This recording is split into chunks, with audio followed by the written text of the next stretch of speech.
is there's a real Canadian connection to all of this. A company out of Vancouver, a biotechnology company, a small private biotechnology company called Acuitas, that's been involved from the very beginning. And that's caught our eye. And we want to introduce you to the president and CEO, Dr. Thomas Madden, who's up early for us in Vancouver. Welcome to our program. Thank you, Heather. I think I just have to begin with congratulations. Thank you. Thanks, we were delighted to see the results on Monday. We've been waiting for the data to come out, and we were just really impressed with how well it's working. I don't want to jump the gun, but when you say you've been waiting, I really wanted to know that. What was it like for you who've been involved, and we'll understand the involvement, but the wait to find out that it's been as successful as it was, how was that for you? Well, we'd seen data from earlier trials, the phase 1 and phase 2 trials, that looked very encouraging, and so we were hopeful that the vaccine would prove to be protective against infection by COVID-19, and we knew that the data were likely to come out sometime in late October or November, but always great to get confirmation that the vaccine is really effective in preventing infection by COVID-19. Must have been on tenterhooks to get that late word, as you said, on these late-stage trials.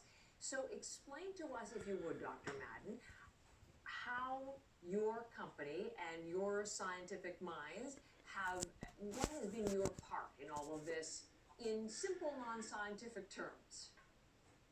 Sure. So the vaccine being developed by Pfizer and BioNTech is using a new technology called messenger RNA technology, where we're providing a message to our cells, to tell them to make a part of the COVID-19 virus. It's a protein that's found on the surface of the virus.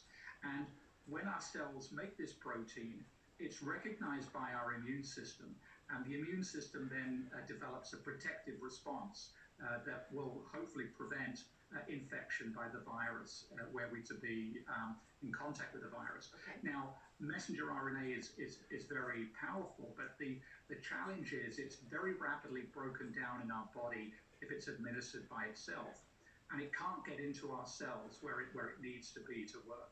So we provide a delivery technology using lipid nanoparticles that protects the messenger RNA after it's administered, and then carries it into our cells and releases it inside the cells so that it can work. I was reading some images or analogies to this. Somebody referred to it sort of like small soap bubbles, or I think you've also said it's like a fragile glass ornament that allows it to be delivered. Is that how we should imagine it?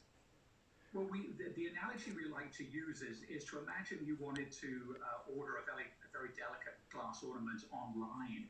If you use the equivalent of our technology, then we would package the ornament so that it was protected no matter how rough the journey. The package would find its way to your house. It would open your front door, let itself in, and then it would unwrap the package and leave the ornament in your front hallway for you to come along and pick up. Okay, I'm getting it very clearly now with that image and that analogy. So is it fair to say then, Dr. Madden, that the success that Pfizer enjoyed to date with its candidate, it would be impossible without your contribution? That's true. The delivery technology is a critical component of the vaccine. So within your small firm, what's the degree of pride right now? Everybody is really delighted. As I say, we've been hopeful that the results would be good, but it's always great to get that confirmation. And everyone in the company has been working since February, flat out, as hard as they can to support the development of this vaccine. So they're delighted with the results and very proud of their contribution. And understandably so. You're the perfect person to ask about all of this. The enthusiasm was, as I said, was global. Everyone is looking for a light at the end of the tunnel and some way to emerge from this pandemic and the crisis it has caused. But there are important cautions and caveats attached to this. So what would you say to us to understand how we should view where we are with the Pfizer vaccine now? The press release from Pfizer and BioNTech indicated that they're continuing to collect safety data for the vaccine, and they expect to have the complete safety data package by the third week in November. In addition, they want to do a second analysis of the effectiveness of the vaccine at around the same time, when they have a larger number of people that have been included in the trial that have tested positive for COVID-19. And so our expectation is that the full data set will be available at the end of this month, and it will then be submitted to regulatory agencies for their review. We obviously don't know how long that review will take, but we're cautiously optimistic that the vaccine could be approved late this year or early 2021. The next challenge I think we have to recognize is that we then need to manufacture millions, hundreds of millions of doses, and that will take some time. And so we shouldn't expect that suddenly this vaccine is going to be widely available. It'll take many, many months before supplies are sufficient to address all of the people who would like access to it.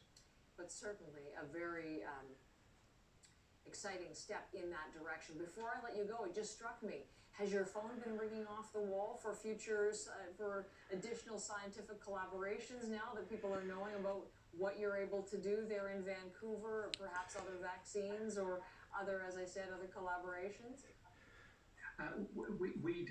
Prior to COVID-19, we were working with a number of different companies developing new therapeutics, including vaccines, using our technology.